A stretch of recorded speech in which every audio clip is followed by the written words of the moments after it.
शून्य। वैसे तो शून्य काफ़ी रोमांचक तथ्य है हमारे देश में, पर इस शून्य का इतिहास क्या है और ये शून्य क्यों है इस दुनिया में? आखिर शून्य की शुरुआत कैसे हुई और इसके पीछे का वैज्ञानिक तथ्य क्या है, आज हम इस वीडियो में जरूर जानेंगे। नमस्कार मेरे प्रिय दर्शकों और श्रोतागण, आप सबका स्वागत है द ग्रेट साइंस में। द ग्रेट साइंस के आज के इस भाग में हम जानेंगे कि शून्य की शुरुआत कैसे हुई और वास्तविक इसका स्वरूप क्या है।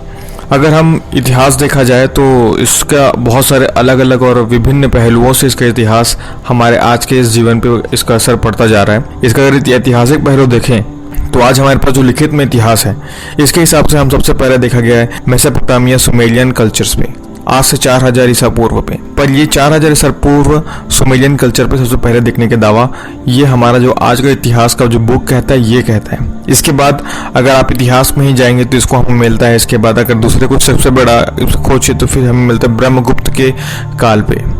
इसमें इन्होंने शून्य को, जीरो को एक शून्य की तरह कहा है। इसके बाद अलग अलग सभ्यताओं में अलग अलग तरीके से इस चीज़ का व्याख्या किया गया है। अगर आप चाहो तो सभ्यता इजिप्शियन सभ्यताएं देखेंगे तो 1770 ईसा पूर्व यहाँ भी शून्य मतलब जीरो का जिक्र किया गया है। इसके पश्चात 300 ईसा पूर्व बेबीलोनियन सभ्यता में भी इसकी व्याख्या की गई है।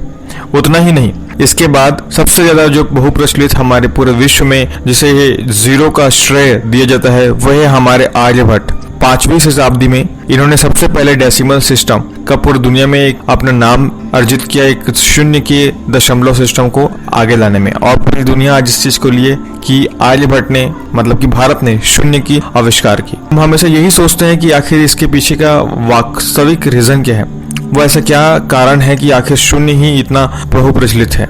देखा जाए तो शून्य कोई बहुत ही जबरदस्त अंक नहीं है, ना तो इसके कोई आगे नंबर होता है और ना ही तो कोई इसके पीछे नंबर होता है। आप इसे किसी से भी डिवाइड कर ले या किसी से मल्टीप्लाई कर ले, इसमें हमेशा उसके जो तथ्य होते हैं वो बहुत खतरनाक होते हैं। यदि इसे किसी से मल्टीप्लाई करेंगे तो वो जीरो हो जाता है, यदि किसी से डिवाइड करेंगे तो वो नॉट डिफाइंड होता है। तो आखिर ये तो गणित के संदर्भ में है, लेकिन आप बात कर रहे थे इसे वैदिक इतिहास में इसका क्या महत्व रहा है।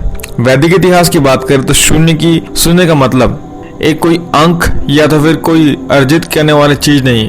शून्य का अर्थ है अवस्था, एक ऐसी अवस्था जिसे किसी भी प्रकृति की प्रारंभ हो रही हो, एक ऐसी अवस्था जिसे किसी भी प्रकृति का उद्गम हो रहा हो। ये एक ऐसी अवस्था होती है शून्य जिसमें हर किसी चीज का प्रारंभ और एक एकांता को दर्शाया गया है। यदि हम अध्यात्म के दृष्टिकोण से देखें तो हम पाएंगे कि शून्य की अवस्था इस पूरी की पूरी दुनिया में एक ऐसी अवस्था है जिसे हम आज के मॉडर्न साइंस में नलिफाइड कहते हैं। नलिफाइड थ्योरी एक ऐसी थ्योरी है जिसमें हम इस चीज को कल्पना करते हैं कि इस दुनिया में यदि कुछ चीज ना हो तो वो कैसा होगा। वैसे ऐसे ही कुछ हमारी शून्यात्मक अवस्था हमारे वैदिक कल्चर में बहुत पहले ही कहा गया है। हमारे सबसे पहले इसे ऋग्वेद में कहा गया है, जिसे अगर आप आज के टाइमलाइन के हिसाब से अगर आप इस चीज के बारे में रिसर्च करेंगे तो आप पाएंगे ये करीबन आज से 8000 साल ईसा पूर्व है।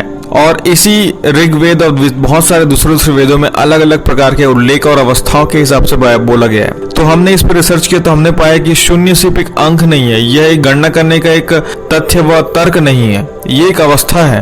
एक ऐसी अवस्था जिसमें सृजन होता है, एक ऐसी अवस्था जिसमें आत्म अवलोकन होता है, एक ऐसी अवस्था जिसमें लोगों को समझने की दायरे बढ़ते हैं, एक ऐसी अवस्था होती है जिसमें इस पूरी प्रकृति का एक उद्गम है। तो कहीं ना कहीं ये पूरे विश्व में शून्य एक ऐसा महत्वपूर्ण अवस्था है। आज हम इसे सिर्फ एक अंक के ही दृष्टिकोण से देखते हैं, पर इसका एक बहुत ही बड़ा और व्यापक दृष्टिकोण रहा था हमारे इतिहास में। और इसी चीज को समझाते हुए हमारा आज का उद्देश्य भी यही है।